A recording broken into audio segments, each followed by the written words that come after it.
Hello students, I am Shivam Sahu. आज जो हम बात करने वाले हैं क्लास 10th एक्सरसाइज 3.6 में क्वेश्चन नंबर सेकंड के सेकंड वाले पार्ट की बात करने वाले हैं। ओके, अब यहाँ पर क्वेश्चन को देखते हुए समझ में आ रहा है कि ये वर्ड प्रॉब्लम है। मतलब यहाँ पर इससे क्या करना होगा, वर्ड प्रॉब्लम का मेन कंसेप्ट क्या होता है, यहाँ पर किन दो चीजों की बात हो रही है, सबसे पहले उसे फर्स्टली एक्स एंड वाई मानना होता है।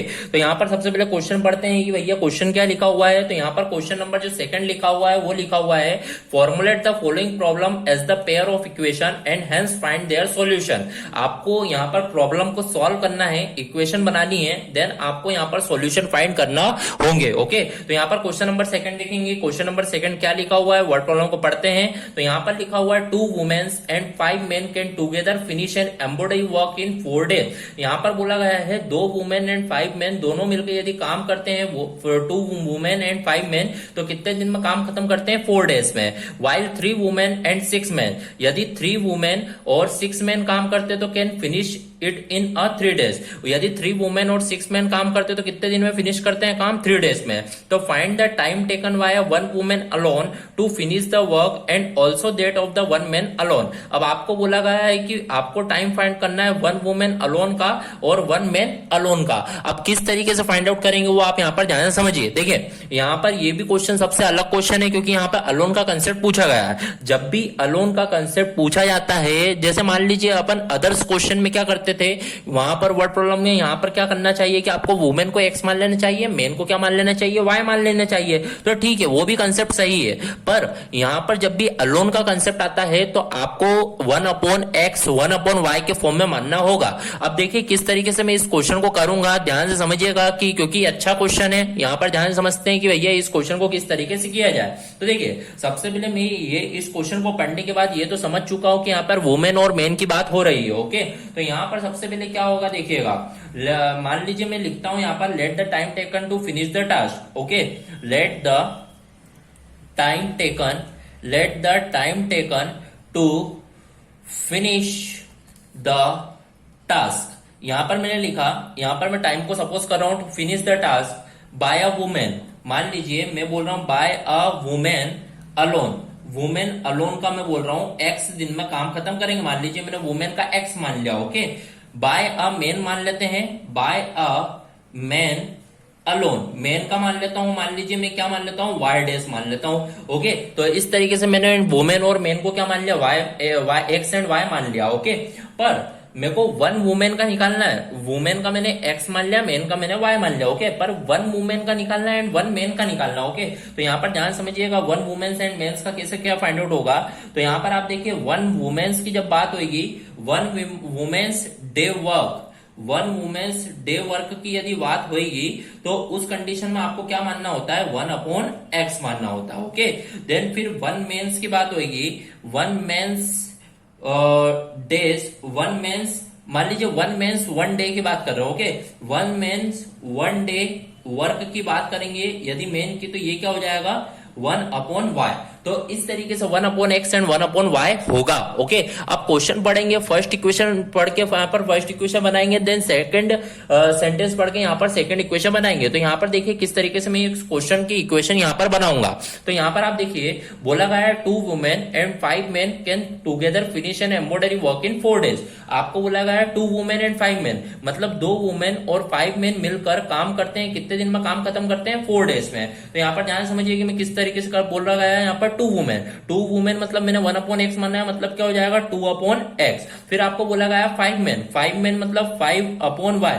दोनों मिलकर कितने दिन में काम खत्म करते हैं, 1/4 दिन में आपका क्या करते हैं, काम खत्म करते हैं। ओके, तो इस तरीके से आप बोल सकते हैं this is our equation number 1। Okay, तो यहाँ पर ये आपका बोलेंगे this is our equation number 1। अब बढ़ते हैं अपने नेक्स्ट सेंटेंस की ओर। नेक्स्ट सेंटेंस बोला गया है while 3 women and 6 main can together finish in a work in 3 days. अब आपको बोला गया है 3 वुमेन एंड 6 मेन। 3 वुमेन मतलब क्या हो जाएगा 3/x एंड 6 मेन मतलब क्या हो जाएगा 6/y। दोनों मिलकर कितने दिन में काम खत्म करते हैं, यहाँ पर इन 3 डेज में, तो 3 डेज में काम खत्म करते तो 1/3। ओके, तो यहाँ पर ये आपका बोल देंगे this is our equation number क्या हो जाएगी, सेकंड इक्वेशन हो जाएगी। ओके, तो यहाँ पर इस तरीके से आपने फर्स्ट सेंटेंस पढ़ के यहाँ पर फर्स्ट इक्वेशन बना ली है, देन सेकंड सेंटेंस पढ़ के यहाँ पर सेकंड इक्वेशन बना ली है। अब आपको क्वेश्चन को देख के समझ में आना चाहिए कि यहाँ पर जो वेरिएबल है अपॉन के फॉर्म में आ गए हैं, तो यहाँ पर जो आपकी थ्योरम कंसेप्ट लगेगा वो कौन सा लगेगा, रिड्यूसिंग वाला कंसेप्ट। मतलब इन इक्वेशन को सबसे पहले आपको रिड्यूस करना होगा, फिर किसी भी मेथड से आप क्या कर सकते हो, सॉल्व कर सकते हो। तो रिड्यूसिंग करने के लिए आपको क्या करना होता है, दोनों इक्वेशन में आपको सिमिलरिटी देखना होती है। ओके, तो मान लीजिए मैं देख रहा हूं यहाँ पर x x सेम है तो 1/x को p मान लूंगा, यहाँ पर y y सेम है तो 1/y को क्या मान लूंगा, q मान लूंगा। ओके, तो यहाँ पर लेट 1/x को मैं क्या मान लूंगा, p, और 1/y को जो है मैं क्या मान लूंगा यहाँ पर q। तो इस तरीके से 1/x को y, 1/x को p, 1/y को q मानूंगा। अब मान लीजिए मेरे को फर्स्ट इक्वेशन लिखना हो तो किस तरीके से लिखूंगा, देखिए 1/x को p माना, इट मींस ये क्या हो जाएगा 2p, ये हो जाएगा 2p plus 5q is equal to जो है वो कितना है 1/4। तो इस तरीके से मैंने p एंड q मान लिया। अब मान लीजिए मैं 4 का मल्टीप्लाई, 4 2 जा यहाँ पर जो होगा वो होगा 8p, 4 5 जा यहाँ पर कितना होगा 20q इज इक्वल टू जो बचा 1। तो इट मीन्स मैंने देखा यहाँ पर रिड्यूसिंग करने के बाद ये मेरी फर्स्ट इक्वेशन रिड्यूसिंग के बाद बन चुकी है। ओके, इसी तरीके से मान लीजिए मैं यहीं पर आपको सेकंड इक्वेशन बना देता हूँ। सेकंड इक्वेशन आप देखेंगे यहाँ पर 1/x को p माना मतलब ये 3p, 1/y को q माना मतलब 6q, तो 3p plus 6q equal to 1/3। तो यहाँ पर मैं लिख देता हूं ये जो बनेगा 3p प्लस क्या होगा यहाँ पर 6q इज इक्वल टू जो होगा वो कितना होगा 1/3। ओके, तो इस तरीके से मैंने यहाँ पर लिख दिया कि भैया 3p plus 6q equal to 1/3 बनेगा। अब मान लीजिए 1/3 है तो 3 का इधर मल्टीप्लाई होगा, तो 3 3 या 9, 3 6 जा 18 होगा। तो आप देखेंगे यहाँ पर 3 3 जा 9 प्लस यहाँ पर देखेंगे 3 6 जा 18q इज इक्वल टू जो बचेगा वो आपका कितना बचेगा, सेकंड इक्वल टू 1 बचेगा। तो आप बोल सकते हैं this is our equation number second. Okay, तो इस तरीके से आप देखेंगे फर्स्ट एंड सेकंड इक्वेशन आपकी क्या होगी, बनेगी। अब मान लीजिए मेरे ऊपर डिपेंड करता है कि इन दोनों इक्वेशन को किस मेथड से सॉल्व किया जाए। तो मान लीजिए मैं आपको इस मेथड को एलिमिनेशन मेथड से सॉल्व करके बताऊंगा। तो यहाँ पर ध्यान समझिएगा, फर्स्ट इक्वेशन जो है आपकी कितनी है यहाँ पर 8p plus 20q is equal to 1। Okay, तो यहाँ पर मैं फर्स्ट इक्वेशन लिखूंगा 8p plus 20q is equal to 1। This is our equation number second, this is our equation number first. Second equation की बात करी जाए तो 9p plus 18q is equal to 1। तो यहाँ पर मैंने देखा सेकंड इक्वेशन जो है वो क्या है 9p plus 18q is equal to जो है वो कितनी है आपकी 1। So this is our equation number 2। Okay, तो इस तरीके से मैंने दोनों इक्वेशन को यहाँ पर लिख दिया है। अब दोनों इक्वेशन को मेरे ऊपर डिपेंड करता है कि मैं किसी भी मेथड से यहाँ पर सॉल्व कर सकता हूं। ओके, तो मान लीजिए मैं आपको एलिमिनेशन मेथड से इसे सॉल्व करके बताऊंगा। तो यहाँ पर एलिमिनेशन मेथड की देखिए फर्स्ट स्टेप क्या होती थी कि आपको फर्स्ट इक्वेशन का फर्स्ट नंबर क्या करना होता है, सेकंड इक्वेशन में मल्टीप्लाई, और सेकंड इक्वेशन का फर्स्ट नंबर फर्स्ट इक्वेशन में मल्टीप्लाई। तो आप देखिएगा फर्स्ट इक्वेशन का फर्स्ट नंबर 8 है तो मैं 8 का सेकंड इक्वेशन में मल्टीप्लाई करूंगा। सेकंड इक्वेशन का फर्स्ट नंबर 9 है तो 9 का मैं फर्स्ट इक्वेशन में ऊपर मल्टीप्लाई करूंगा। अब मल्टीप्लाई करते हैं, देखिए किस तरीके से मैं करूंगा।